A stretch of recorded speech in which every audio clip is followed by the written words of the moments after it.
A state of shock is not just what happens to us when something bad happens. It's what happens to us when we lose our narrative, when we lose our story, when we become disoriented. What keeps us oriented and alert and out of shock is our history.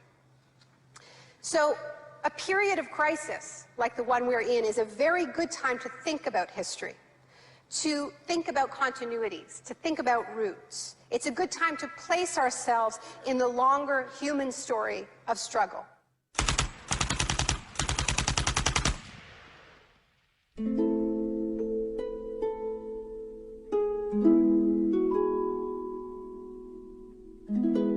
L'histoire a commencé le 1er juin 1951, le jour où des membres des services de renseignement occidentaux rencontrèrent en grand secret des universitaires à l'hôtel Ritz-Carlton de Montréal. Cette réunion allait lancer un programme de recherche sur la privation sensorielle à l'université McGill, programme financé par l'armée. Sensory deprivation really is a way of producing extreme monotony. It causes loss of critical capacity. The thinking is less clear. The subject complains that he can't even daydream. And when you have college students that can't daydream, they're in a bad way. I began to think while we were doing our experiments that it's possible that something that involves physical discomfort or even pain might be more tolerable than simply the deprivation conditions that we studied. Ebb décida de cesser de travailler sur le programme. But I had no idea when I suggested that what a vicious weapon, potentially vicious weapon, this could be. These are the days and ours are the occasions. Mais les expériences se poursuivirent sous la direction du chef du département psychiatrie, l'ambitieux docteur Ewen Cameron. What he did was much more than what we had done. We did our work strictly with the understanding that the subject could get up and walk out at any point he wished to, and some of them did. Les patients de Cameron n'eurent pas cette chance. L'Institut Allen, qui abritait les services de Cameron, devint une prison macabre, où le psychiatre se livrait à d'étranges expériences sur ses patients. Cameron voulait déstructurer ou nettoyer l'esprit de ses patients, de façon à pouvoir les reconstruire à partir de zéro. Janine Huard était une jeune mère de 4 enfants, et elle souffrait de dépression post-natale. I used to shiver when they told me about, you're going to get a shock treatment tomorrow. I used to shiver. I was so scared of it.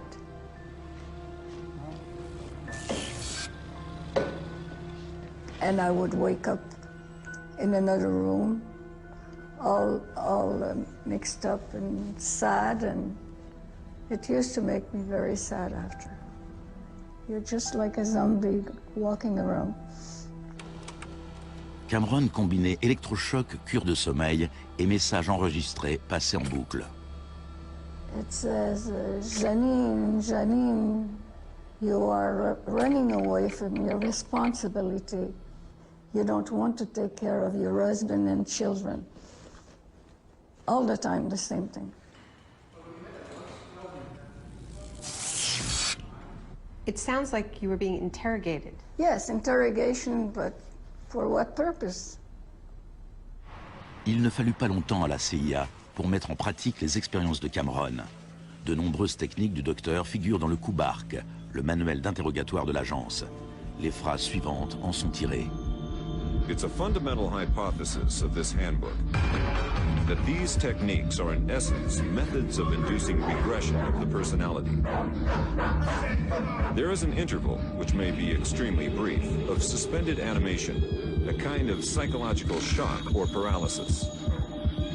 Experienced interrogators recognize this effect when it appears, and know that at this moment the source is far more open to suggestion, far likelier to comply than he was just before he experienced the shock.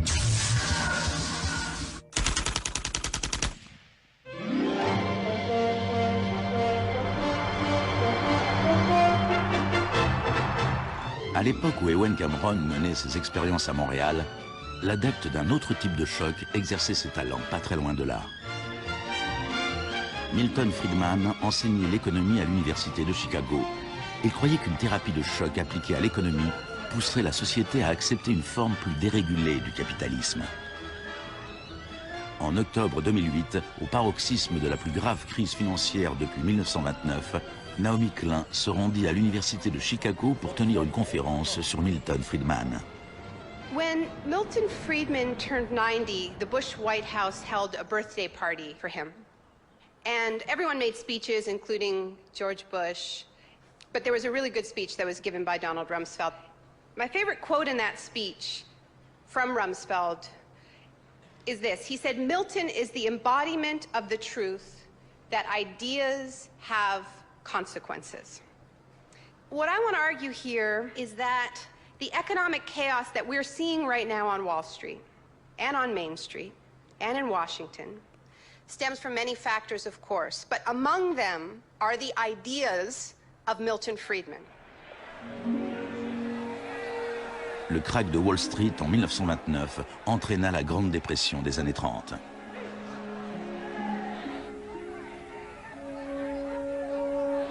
Au cœur de la thèse de Friedman, il y a son opposition au New Deal que le président Franklin Roosevelt décrivit dans son discours d'investiture. Our greatest primary task is to put people to work. This is no unsolvable problem if we face it wisely and courageously.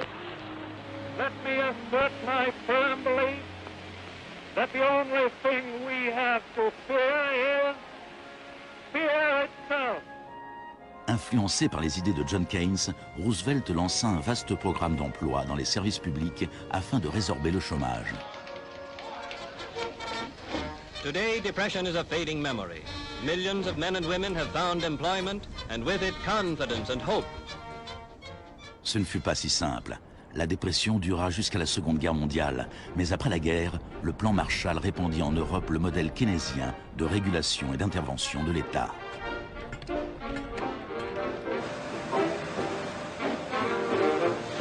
Les principes de Keynes étaient largement acceptés dans la société, mais pas au département d'économie de l'Université de Chicago.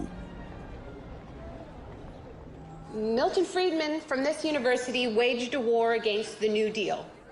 Friedman était membre d'un petit groupe appelé la Société du Mont Pèlerin, dirigé par l'économiste autrichien Friedrich von Hayek. Ses membres affirmaient que si l'État cessait de fournir des services et cessait de réguler les marchés, l'économie se corrigerait d'elle-même. Dans les années 50, personne ne les prenait au sérieux. Mais ces 30 dernières années, leurs idées sont devenues la doctrine dominante en économie. The thesis of the shock doctrine is that we've been sold a fairy tale about how these radical policies have swept the globe. That they haven't swept the globe on the backs of freedom and democracy, but they have needed shocks, they have needed crises, they have needed states of emergencies. Milton Friedman understood the utility of crisis. Only a crisis, actual or perceived, produces real change. When that crisis occurs, the actions that are taken depend on the ideas that are lying around.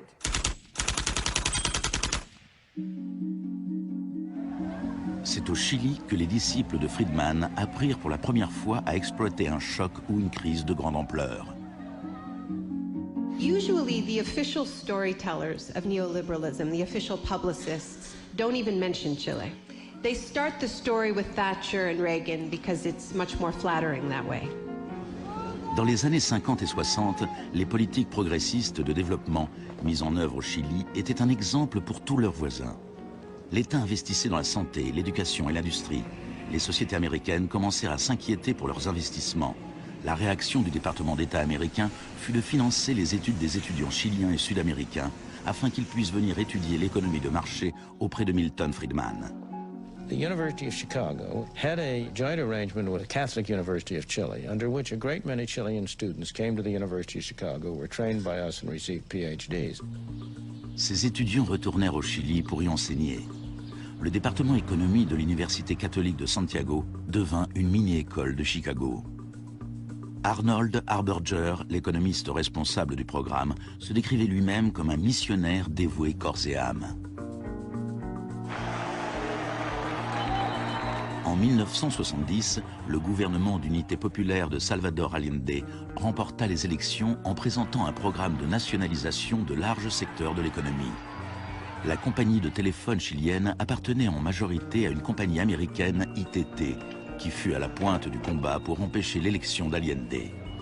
ITT avait le soutien de Richard Nixon à la Maison-Blanche. I was not there, but I can tell you what we now know to be a fact. He ordered the CIA to prevent Allende from assuming the presidency. And indeed, they tried to get me to lean on the Chilean military right after Allende was elected. Malgré tous les efforts de la CIA, Allende fut officiellement déclaré président.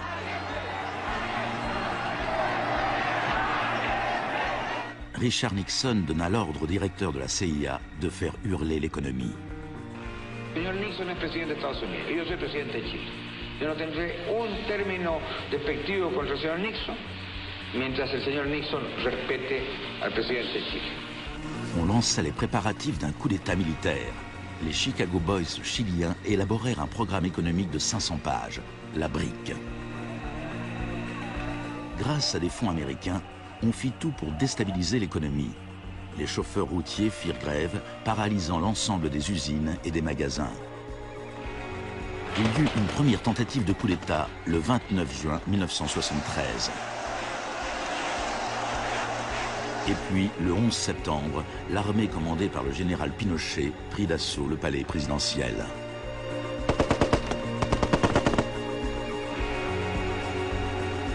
Cela faisait 41 ans que le Chili vivait dans une démocratie pacifique, quand elle fut brutalement renversée par la violence.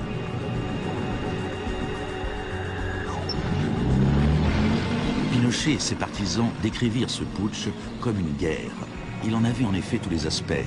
Ce fut le précurseur chilien de l'opération Choc et Terreur.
Fuerzas Armadas y de Orden, solo bajo la inspiración patriótica de sacar al país del caos que en forma aguda lo estaba precipitando el gobierno marxista de Salvador Allende.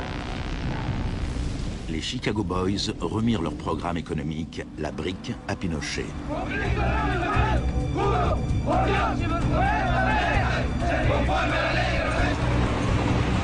Dans les jours qui suivirent, plus de 13 000 opposants furent arrêtés et emprisonnés.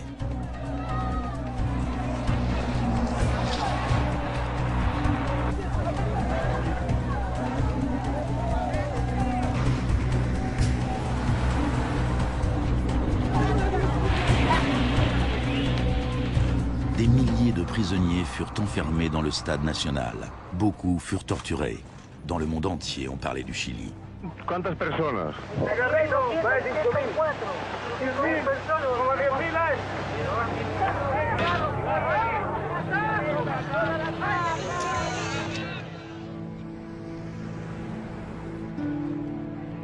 Début novembre, 5000 prisonniers furent relâchés.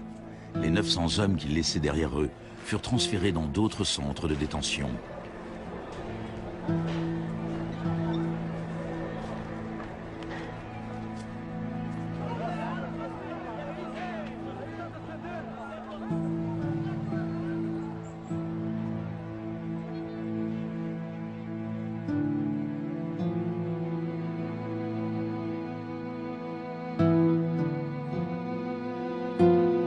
Moins d'un mois plus tard, la FIFA autorisait le Chili à disputer un match qualificatif pour la Coupe du Monde dans ce même stade.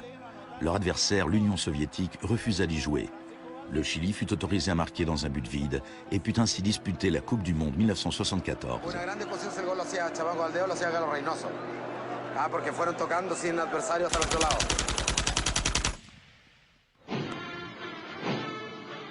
Pinochet imposa à une population sous le choc la politique recommandée par les Chicago Boys. Fin du contrôle des prix, privatisation des entreprises publiques, suppression des taxes à l'importation et coupe dans les dépenses publiques. Plus tard, Friedman reconnut ouvertement l'importance de l'expérience chilienne. Here was the first case in which you had a movement toward communism, which was replaced by a movement toward free markets. Ce fut un échec. Un an plus tard, l'inflation s'élevait à 375% par an. C'était la plus forte au monde. Alors, en mars 1975, Arnold Harberger et Milton Friedman s'envolèrent pour Santiago. He used a phrase that had never before been used in a real-world economic crisis. He called for shock treatment. He said that he was like a doctor that was going to help a country that was suffering an epidemic, and he was simply prescribing the medicine. Friedman écrivit que le général Pinochet était séduit par l'idée d'un traitement de choc, mais qu'il était clairement effrayé par le chômage provisoire qui pourrait en découler.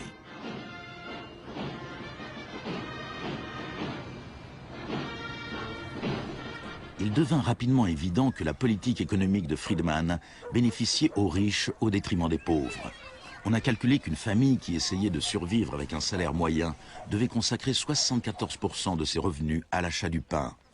Les tickets de bus ou le lait étaient devenus un luxe. Pinochet supprima la distribution gratuite de lait à l'école, une mesure qui fit écho à la politique controversée d'une jeune ministre de l'Éducation en Grande-Bretagne, qui devint plus tard son amie.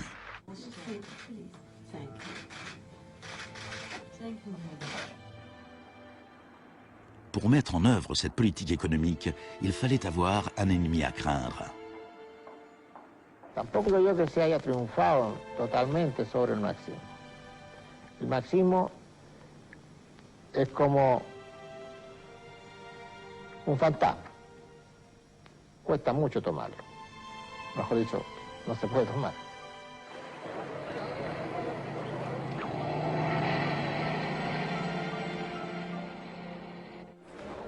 Friedman et Harberger soutenaient que l'économie de marché était inséparable de la liberté et de la démocratie. Mais au Chili, où leurs idées étaient mises en application dans le contexte d'une dictature militaire, c'est le contraire qui était vrai. De nombreux Sud-Américains établirent un lien direct entre les chocs économiques qui appauvrissaient des millions de gens et l'épidémie de torture infligée à ceux qui croyaient en une société différente. L'un d'entre eux était Orlando Letelier. Letelier avait été l'ambassadeur d'Allende à Washington. Il passa une année entière dans les prisons de Pinochet avant d'être exilé aux États-Unis.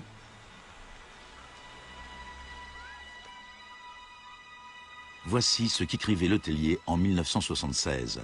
Ce plan économique a dû être imposé par la force et dans le contexte chilien, cela ne pouvait être obtenu que par l'assassinat de milliers de personnes, l'établissement de camps de concentration dans tout le pays et la détention de plus de 100 000 personnes en 3 ans.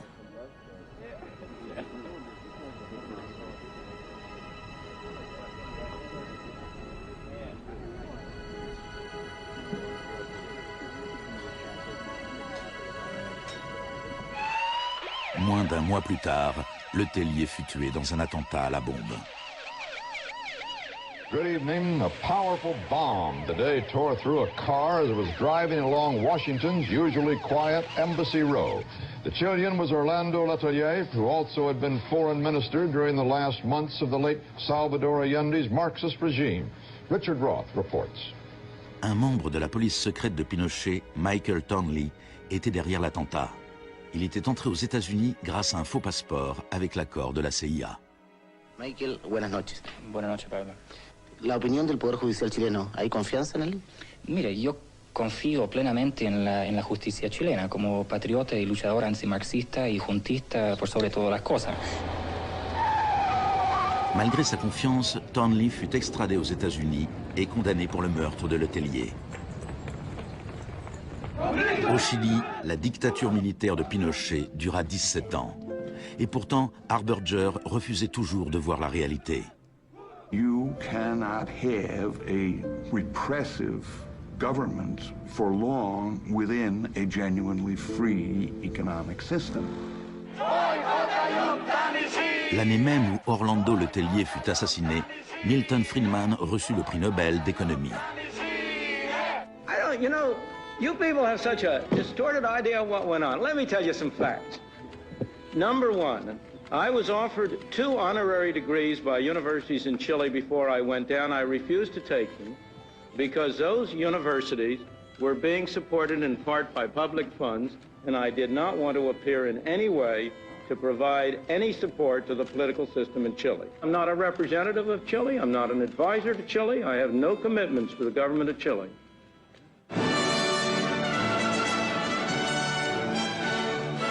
I now turn to you, Professor Milton Friedman.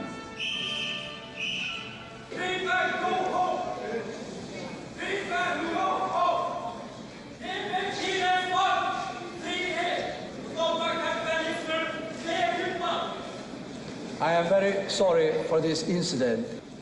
It could have been worse.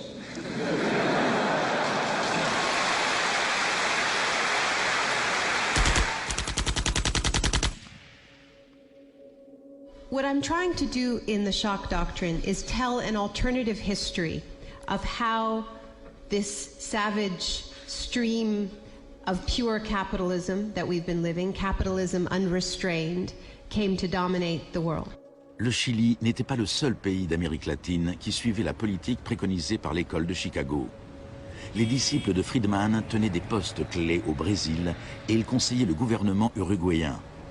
Le 24 mars 1976, un putsch militaire renversa le gouvernement d'Isabel Perón en Argentine. Une junte de 3 généraux dirigée par le général Videla prit le contrôle du pays. Les Chicago Boys décrochèrent des postes économiques très importants au sein du gouvernement militaire. Ils profitèrent de l'occasion pour effectuer des changements majeurs dans la vie économique et sociale.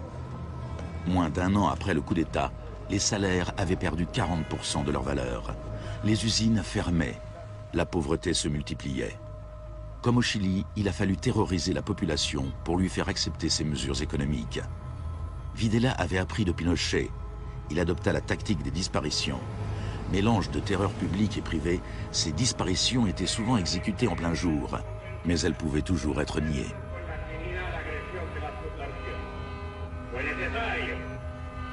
Cumplimiento de la misión que la nación le tiene asignada, articular la defensa de la sociedad argentina. Las reglas de esta guerra no convencional, que no buscamos ni provocamos, son legítimas. De nombreuses techniques utilisées par les militaires chiliens et argentins leur avaient été enseignées à l'École des Amériques, dirigée par les États-Unis. Torture techniques taught, from rape to derobing to torture with pointed objects, breaking of extremities, poking eyes out, branding. In Latin America, there are various regimes which at the moment are abusing human rights. Political murder, torture, deportations, imprisonment without trial, using the techniques they may have learned in this establishment. You may be right. If you can say that the skills which we've taught here have been applied, I can't deny that. The use of torture of a known enemy soldier to gain some kind of military advantage, I think is justifiable and smart. To go beyond that, to use torture techniques merely to intimidate people is completely wrong, unethical and immoral. Mais en Argentine et au Chili, ces techniques de torture ne furent pas utilisées seulement sur des soldats ou sur des terroristes, mais sur des étudiants, des syndicalistes et sur tous ceux qui s'opposaient à la politique économique ultralibérale du régime.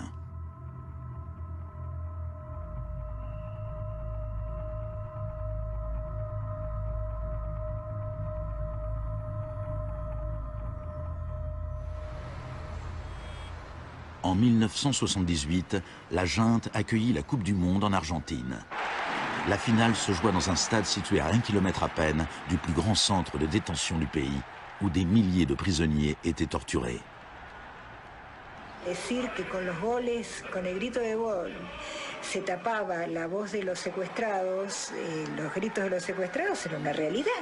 Organización extraordinaria, miles y miles de banderas, miles y miles de gargantas enronquecidas, 25 millones de argentinos que tienen un solo color, el celeste y blanco.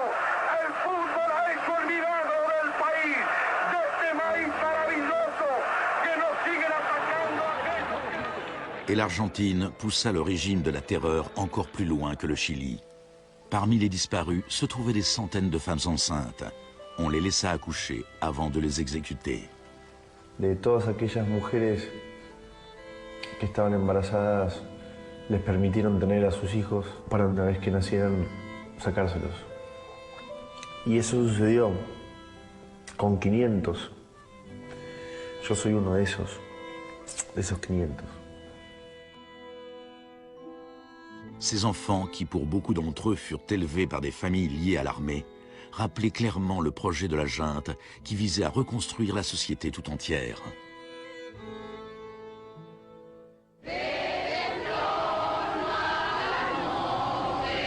Alors que la junte était toujours au pouvoir, des mères et des grands-mères de disparus commencèrent à manifester sur la place de Mai.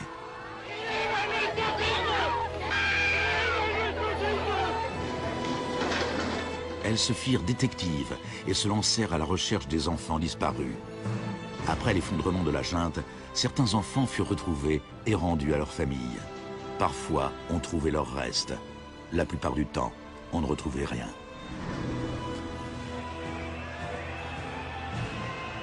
Le général Videla fut reconnu coupable de meurtre, d'enlèvement et de torture.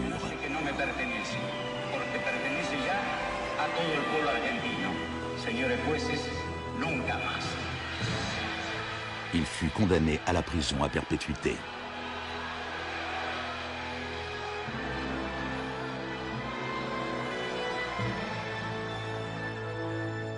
Now, these early experiments in Latin America presented Friedman and his cohorts with a serious ideological problem.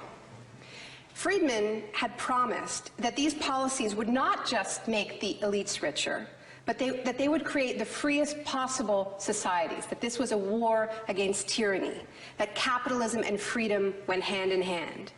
Yet here we see that in the 70s, the only countries putting these ideas into practice were military dictatorships. Nixon had fully supported imposing these types of brutal free market policies in South American dictatorships. But when it came to domestic economic policy in the United States, where Nixon had to worry about getting re-elected, it was a very, very different story.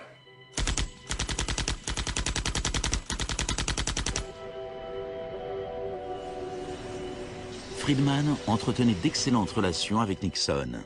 Plusieurs de ses collègues et disciples de l'école de Chicago avaient été recrutés pour travailler au sein du gouvernement. Donald Rumsfeld était l'un d'entre eux.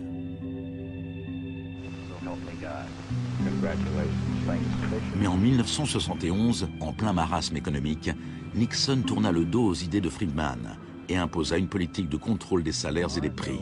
Rumsfeld fut chargé de l'appliquer. I have for long been opposed to the wage and price control. I believe it involves government intervention with the freedom of individuals. I think it's intolerable. Cette politique keynésienne fut un succès et Nixon fut réélu pour un second mandat à une écrasante majorité. C'était un camouflet pour Friedman. Puis, en 1979, Margaret Thatcher fut élue Premier ministre du Royaume-Uni. Son gourou intellectuel était l'ancien mentor de Milton Friedman, Friedrich von Hayek. Et à peine un an plus tard, Ronald Reagan était élu président des États-Unis.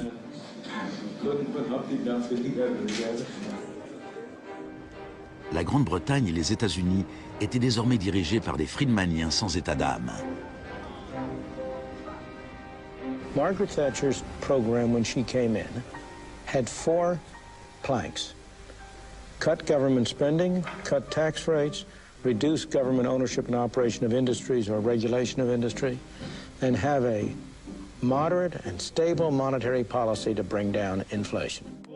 Après ses 3 premières années au gouvernement, le chômage avait doublé dans certains secteurs de l'économie, déclenchant des vagues de grève. La cote de popularité de Thatcher avait chuté de 25%. Des émeutes éclatèrent dans les grandes villes du royaume. Même les admirateurs de Thatcher se posaient des questions.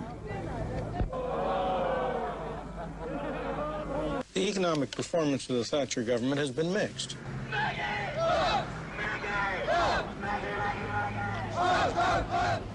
To those waiting with bated breath for that favorite media catchphrase, the U-turn, I have only one thing to say. U-turn if you want to. The ladies not for turning. Friedrich von Hayek exhorta Thatcher à imiter la thérapie de choc économique de Pinochet. Thatcher répondit: en Grande-Bretagne, vu nos institutions démocratiques et la nécessité d'un fort consensus, certaines des mesures adoptées au Chili sont tout à fait inacceptables.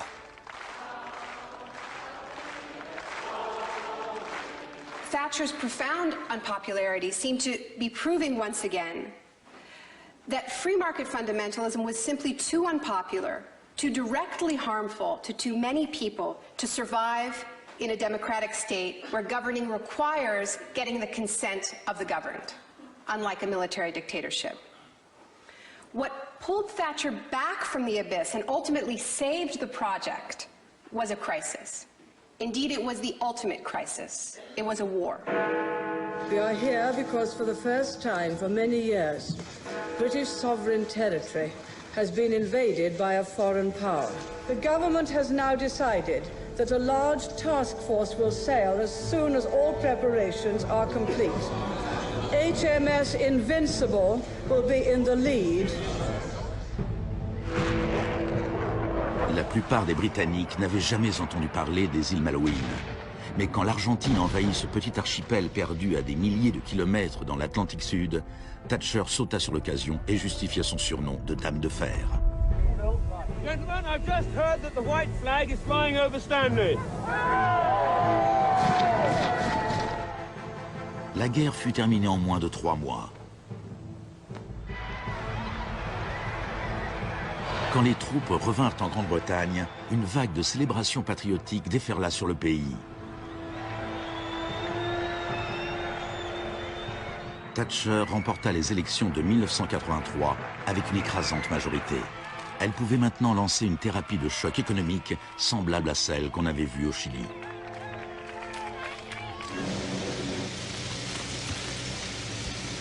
L'Union nationale des mineurs était alors le plus puissant syndicat britannique.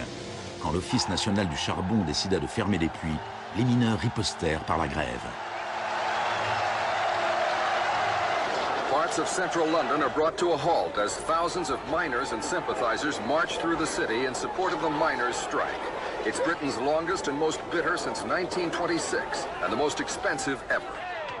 La grève dura presque 1 an. Thatcher utilisa tous les moyens à sa disposition pour en finir avec le syndicat.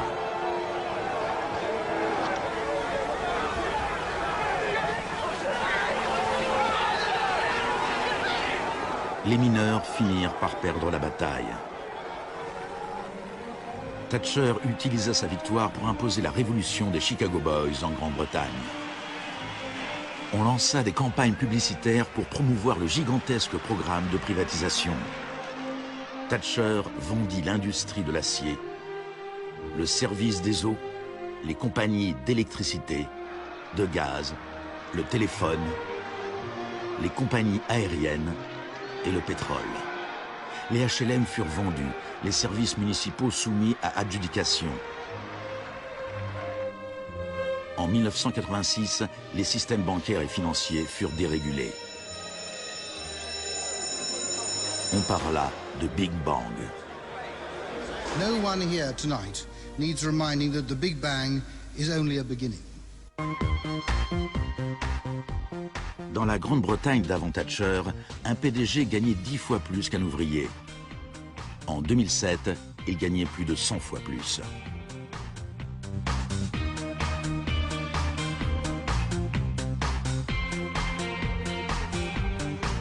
Aux États-Unis avant Reagan, un PDG gagnait 43 fois plus qu'un salarié moyen.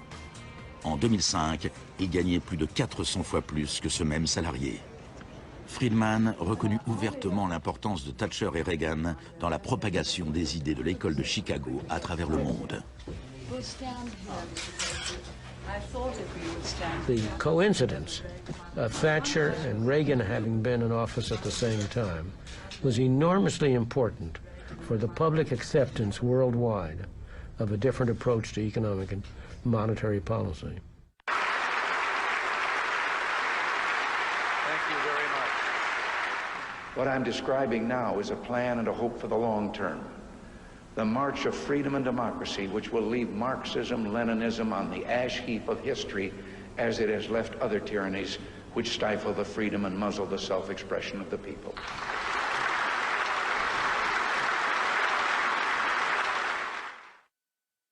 Now, we all know the fairy tale about the fall of communism, that the West under Reagan and Thatcher looked so prosperous to the people of the former communist bloc that they themselves demanded radical free market policies. Now, this really is a fairy tale. It is true that people who had been living under authoritarian communism genuinely wanted democracy. And it's also true that people wanted to be able to go out and buy blue jeans and have Big Macs. That is true.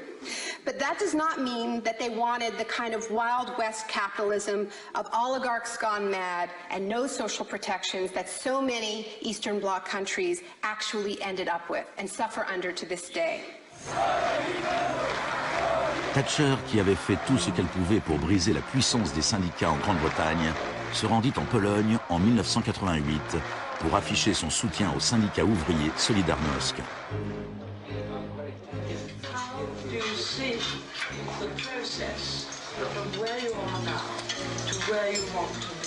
En Pologne, les grèves amenèrent Solidarność à participer aux élections générales de juin 1989. Une vague de manifestations s'ensuivit à travers toute l'Europe de l'Est.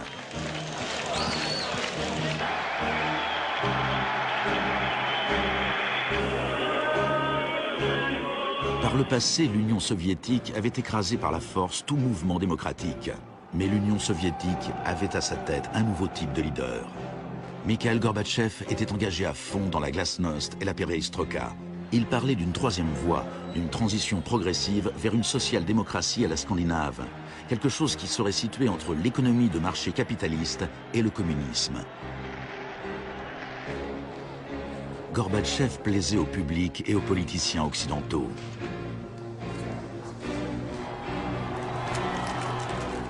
He's a bold, a determined and courageous leader. Gorbatchev regarda sans broncher les vieux régimes communistes s'effondrer les uns après les autres.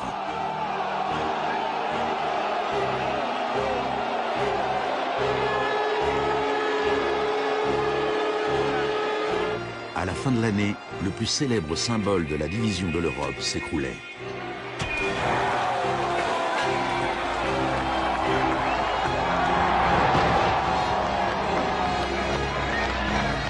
Pour Friedman et les Chicago Boys, c'est un nouveau monde qui s'ouvrait. En Union soviétique, Gorbatchev espérait pouvoir réformer l'économie en douceur. En 1991, il fut invité à la réunion du G7 à Londres. Il en attendait un soutien financier pour ses lentes réformes économiques. Mais on lui répondit qu'à moins de se lancer dans une thérapie de choc radical, il ne recevrait aucune aide. Le mois suivant, une tentative de coup d'État dirigée contre Gorbatchev éclata à Moscou.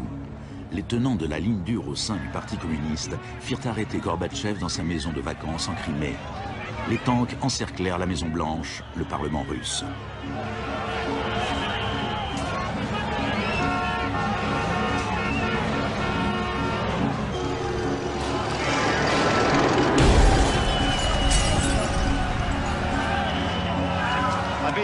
chaos of street clashes,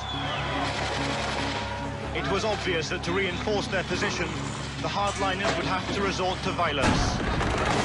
Such action between the people and the security forces has not been seen since the early days of the Russian Revolution. By dawn this morning, amid a sea of debris, it was becoming clear that the coup was disintegrating. The Russian parliament building was unscathed, the military had not made their move. Inside, Boris Yeltsin was more powerful than ever. Ce fut l'heure de gloire de Boris Eltsine.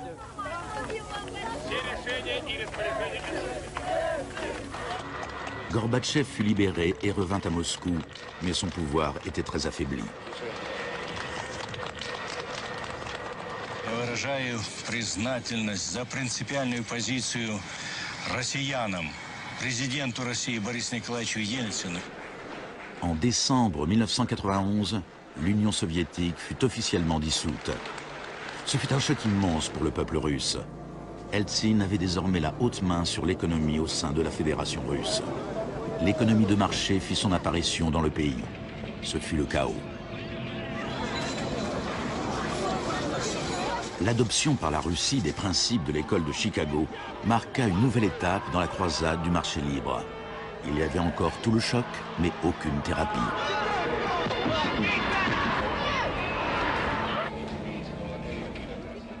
On vantait l'émergence d'un capitalisme populaire, mais dans les faits, seule une petite poignée d'affairistes amassait des fortunes considérables. Les entreprises publiques furent bradées à des prix ridiculement bas. La presse russe surnomma les conseillers d'Eltsine les Chicago Boys.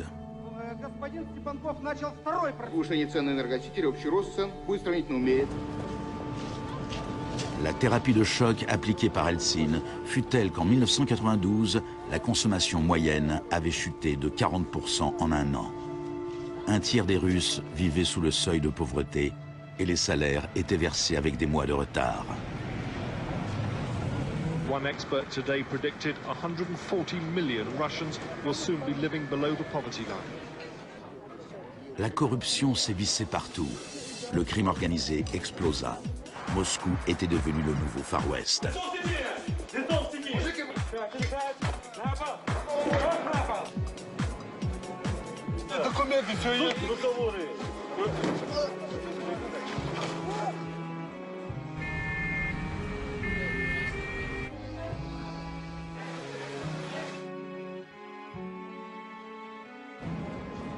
La majorité des Russes étaient contre les changements radicaux préconisés par les Chicago Boys. En mars 1993, le Parlement prit une décision cruciale. Il abrogea les pouvoirs spéciaux qu'il avait accordés à Eltsine. Eltsine décréta l'état d'urgence. Mais la Cour constitutionnelle déclara sa décision illégale.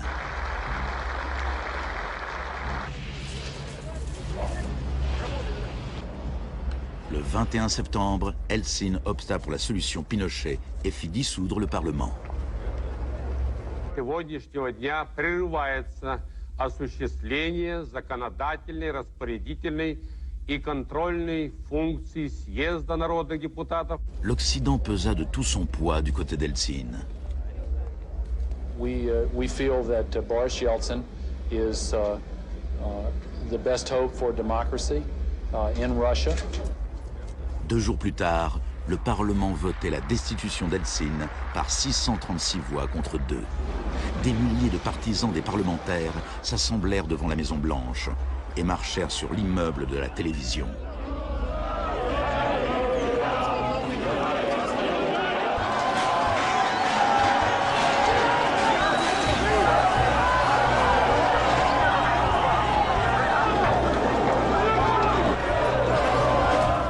Les partisans du Parlement semblaient l'emporter. Eltsine interrompit ses vacances et rentra précipitamment à Moscou. Cette nuit-là, les troupes d'Eltsine reprirent l'initiative et une centaine de manifestants furent tués.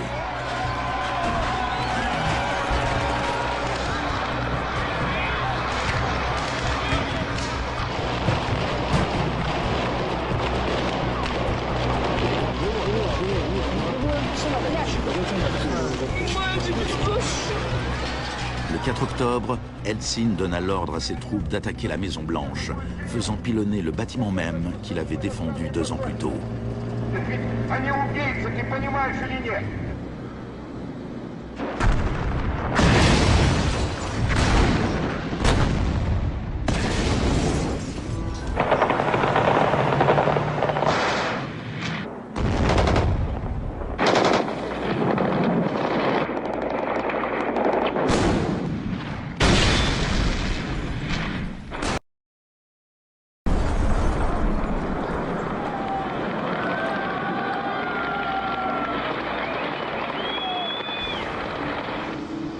Warren Christopher, le secrétaire d'État américain, déclara « Les États-Unis ne soutiennent pas de gaieté de cœur la dissolution du Parlement, mais les circonstances sont exceptionnelles. »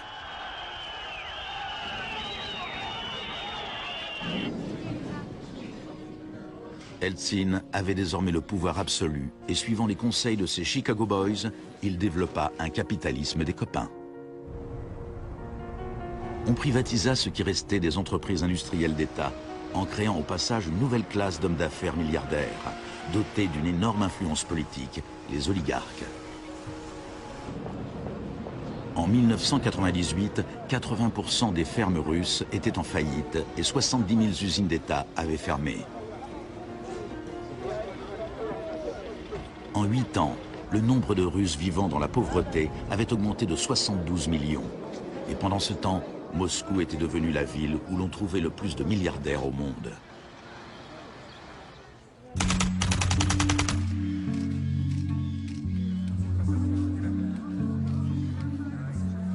Good afternoon. Thank you for coming. Today it is my honor to announce that I'm submitting the name of Donald Rumsfeld to be Secretary of Defense. I look forward to serving our country again. Rumsfeld avait déjà été secrétaire d'État à la Défense sous Gerald Ford, quand l'ennemi que l'on était censé craindre s'appelait l'Union soviétique. I'm not saying with certainty that the Russians are coming. I'm saying the trends are here. I'm not saying the Russians are 10 feet tall. I'm saying they used to be 5'3". They're now 5'9.5", and they're growing. Désormais, il y avait un nouvel ennemi plus proche.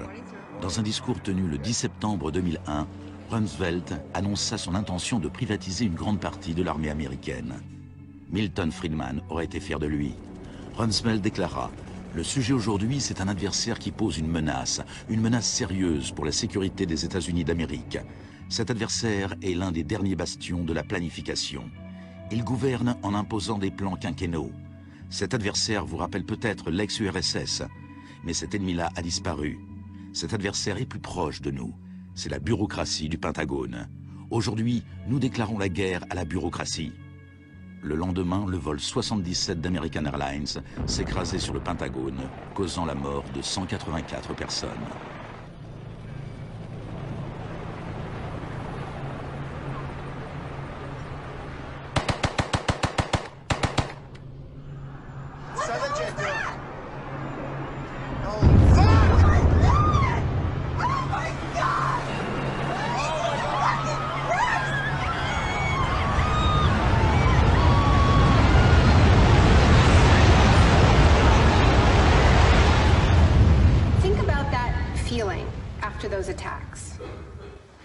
These people?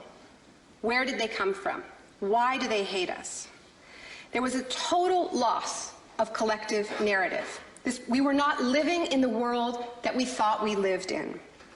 And we kept hearing from our political leaders that everything we thought we understood before the attacks no longer applied. There was a new phrase, pre-9/11 thinking. And what happened in that moment is that suddenly news stories sort of magically appeared. That we were in a clash of civilizations. That's the world that we suddenly lived in. That there was an axis of evil, and that we were fighting a war against terror. Cette guerre abstraite et ingagnable a eu d'énormes retombées économiques. Avant 2001, la sécurité intérieure n'avait rien d'une industrie. Aujourd'hui, elle brasse plus d'argent que toute l'industrie du cinéma et de la musique. Entre le 11 septembre 2001 et l'année 2006, le département de la sécurité intérieure a offert 130 milliards de dollars de contrats aux entreprises privées. C'est le complexe du capitalisme du désastre, une nouvelle économie bâtie sur la peur. This will be monumental struggle of good versus evil. The best defense against terror is a global offensive against terror, wherever it might be found. La première phase de cette guerre fut le bombardement de l'Afghanistan.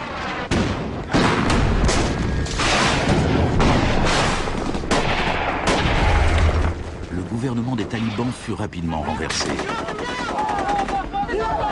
La gestion de l'après-guerre fut plus compliquée.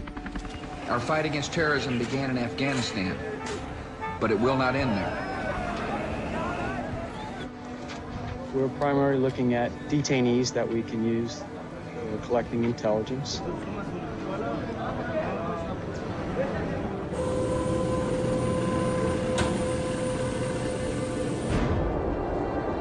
C'est à Guantanamo que pour la première fois, les techniques du manuel de Kubark furent explicitement et publiquement utilisées par les forces américaines avec l'approbation officielle de la Maison-Blanche. Les images furent diffusées sur les télés du monde entier. Isolation, both physical and psychological, must be maintained from the moment of apprehension. The capacity for resistance is diminished by disorientation. Prisoners should maintain silence at all times. They should never be allowed to speak to each other. Parmi ces prisonniers, il y avait Asif Iqbal, Rouhal Ahmed et Shafiq Rasool de Timpton en Angleterre. Ils furent détenus plus de 2 ans à Guantanamo avant d'être relâchés sans qu'aucune charge ne soit retenue contre eux. Mentally, yeah, you couldn't speak to nobody, you couldn't do nothing, you couldn't stand up. And just sitting there, you'd be in your thoughts all the time thinking, what the hell's going on, where the hell am I? Are we going to be staying here for the rest of our lives? Are we going to be going back home? Will we ever see our family again? Sur les 779 prisonniers qui ont été détenus à Guantanamo, seulement 3 ont été reconnus coupables d'un crime.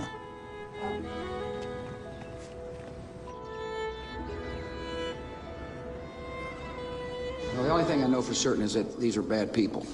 It was a message to the whole world, and the message was clear. It was, this is what happens to you if you get in our way. The war on terror is not about one man, and it is not about one country. De nombreuses raisons furent avancées pour justifier l'invasion de l'Irak.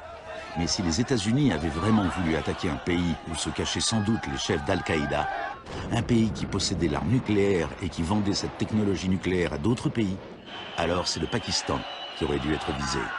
Le Pakistan entretenait des relations étroites avec les talibans et il était dirigé par un dictateur militaire.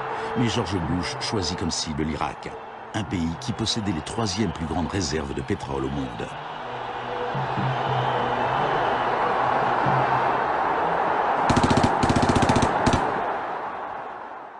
Now, about the Defense Department's war plan. It is not like that for the Gulf War. It's more along the lines of the Panama invasion of 1989.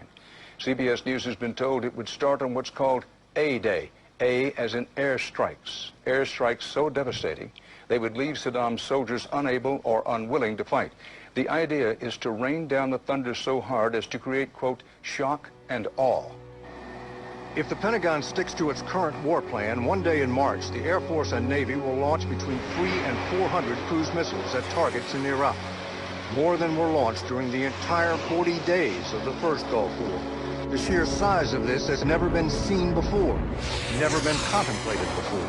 Harlan Ullman is one of the authors of the shock and awe concept, which relies on large numbers of precision-guided weapons.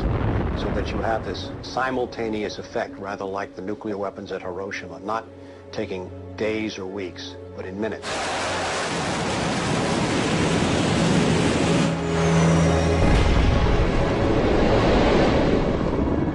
You also take the city down. By that I mean you get rid of their power, their water, and you begin this relentless campaign to wear them down so that 2, 3, 4, 5 days they are physically, emotionally, and psychologically exhausted. Last night, a square mile in central Baghdad seemed like hell on earth.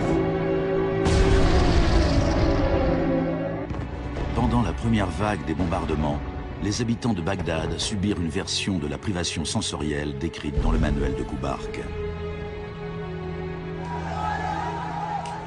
Dans le chaos qui suivit le renversement de Saddam Hussein, les États-Unis ne firent pas grand-chose pour faire cesser le pillage. Certains responsables américains pensaient même que cela leur facilitait le travail pour démanteler l'État irakien. John Agresto, chargé de la reconstruction des universités, déclara qu'il voyait le pillage des écoles comme une bonne occasion de tout reprendre à zéro. En réalité, avant les sanctions, l'Irak avait le meilleur système éducatif de la région. 89% des Irakiens étaient alphabétisés. Par comparaison au Nouveau-Mexique d'où venait John Agresto, 46% de la population était techniquement illettrée. In Iraq, you had three distinct forms of shock that were all working together and reinforcing each other. You had the shock of the war, which was immediately followed by economic shock therapy imposed under Paul Bremer. And as resistance to that economic transformation, that very rapid economic shock grew, you had the shock of enforcement, including torture. Three different kinds of shock.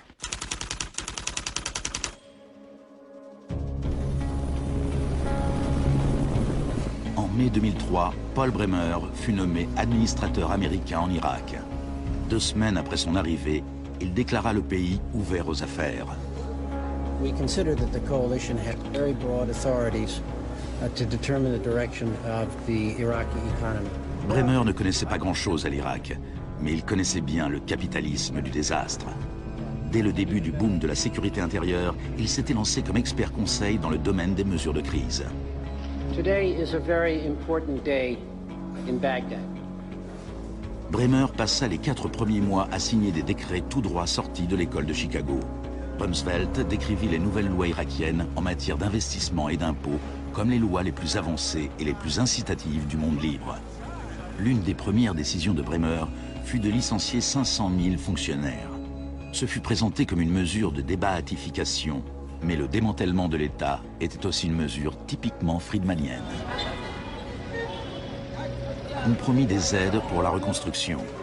Our investment in the future of Afghanistan and Iraq is the greatest commitment of its kind since the Marshall Plan. Mais dans la réalité, les choses furent tout à fait différentes. Le plan Marshall avait pour objectif de relancer l'industrie européenne, alors que l'argent de l'aide américaine en Irak est allé dans les poches des compagnies américaines. Quand du travail provenait jusqu'aux Irakiens, c'était tout au bout d'une chaîne de sous-traitants. Creative Associates reçut plus de 100 millions de dollars pour rédiger des programmes éducatifs et imprimer les nouveaux manuels scolaires. La société de conseil en management et technologie Bearing Point reçut 240 millions de dollars pour élaborer un modèle économique basé sur le marché applicable à l'Irak. La société RTI, basée en Caroline du Nord, toucha 466 millions de dollars pour ses conseils afin d'introduire la démocratie en Irak. Et Halliburton reçut 20 milliards de dollars pour ses frais, en plus de ses contrats irakiens. Parsons reçut 186 millions de dollars pour construire 142 cliniques. On en construisit seulement 6. La fourniture d'eau et d'électricité ne s'améliorera pratiquement pas, malgré les milliards dépensés pendant les 4 premières années. We're going to succeed here, and when we succeed here, we will have done something important, not just for 25 million Iraqis. We will have done something that serves Western interests in this whole region. Même la nouvelle monnaie irakienne était imprimée à l'étranger. Let me show you an example of these notes. Les Américains allèrent jusqu'à payer des entreprises privées pour qu'elles contrôlent le travail des entreprises privées qui avaient obtenu des contrats.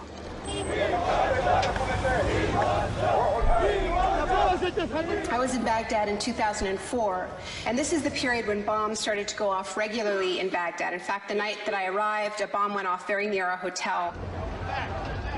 But what was really striking to me in this period was that despite the violence and despite the chaos, the next day, Iraqis were out in the streets protesting. 19 killed and 100 injured in Najaf. And what they were demanding at this time was elections, the right to actually have a say in what the post-Saddam era would look like. Now, in the early days of the occupation, the protests were peaceful, but as time went on, and the protests didn't have an effect, more and more Iraqis joined the armed resistance.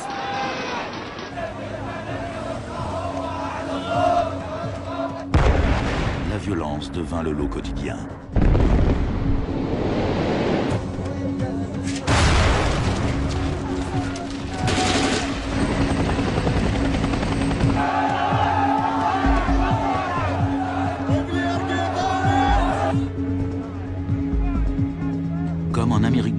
30 ans auparavant, les corps étaient souvent jetés au bord des routes afin d'intimider les opposants. Voilà les disparus d'Irak.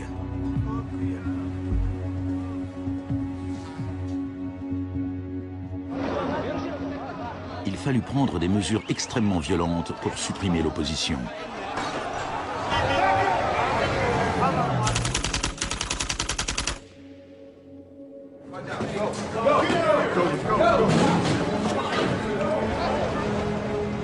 Pendant les 3 premières années et demie d'occupation, 61 500 Irakiens furent arrêtés. Au printemps 2007, 19 000 étaient encore emprisonnés.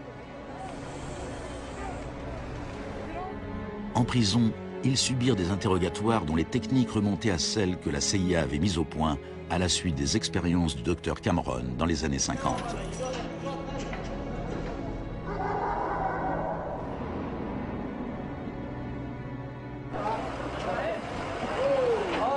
Selon la Croix-Rouge, les autorités militaires américaines reconnurent qu'entre 70 et 90% des arrestations en Irak étaient arbitraires.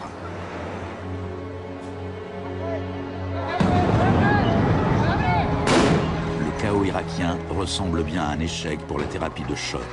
Mais le capitalisme du désastre n'allait pas s'arrêter là pour autant. Le désastre lui-même présentait une bonne occasion de s'enrichir.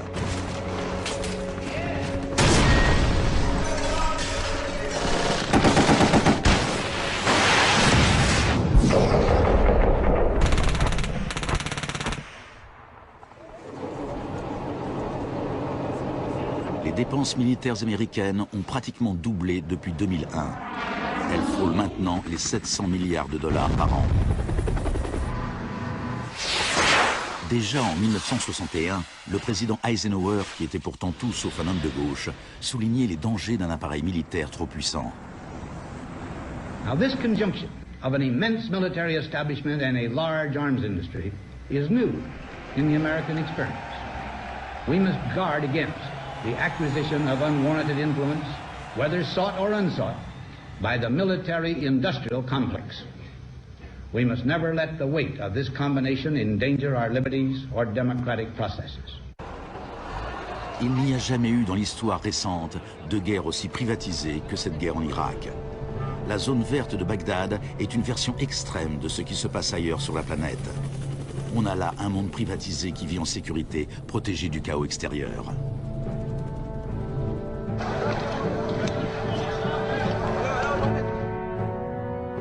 En 1991, pendant la première guerre du Golfe, pour 100 soldats réguliers, on trouvait un contractuel privé.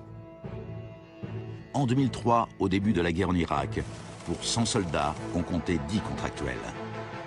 En 2006, pour 100 soldats, il y avait 33 contractuels. Un an plus tard, pour 100 soldats, il y en avait 70. En juillet 2007, il y avait plus de contractuels en Irak que de soldats réguliers.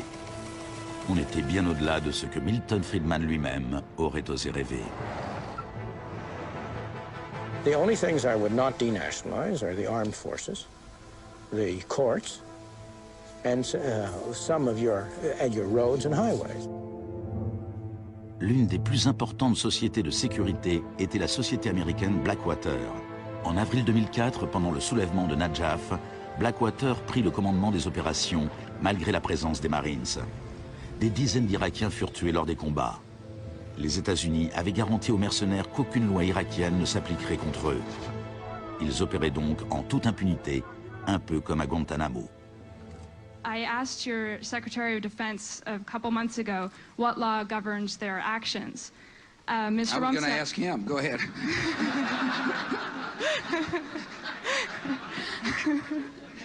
Help. Well, I was hoping...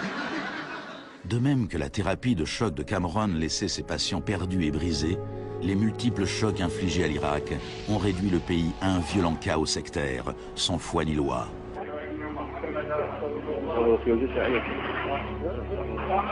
À l'époque de l'exécution de Saddam Hussein en 2006, 1 millier d'Irakiens étaient assassinés chaque semaine.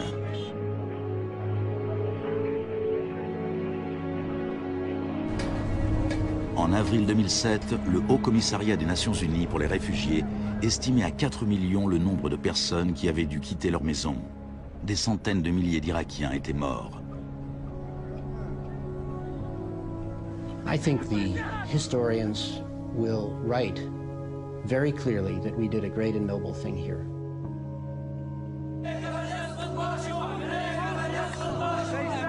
المسيرة بحد ذاتها هي ضد الإرهاب، ضد الإرهاب الأمريكي، لأن الأمريكان يقتلون النساء ويعتقلون النساء ويقتلون الأطفال ويهينون الشيوخ.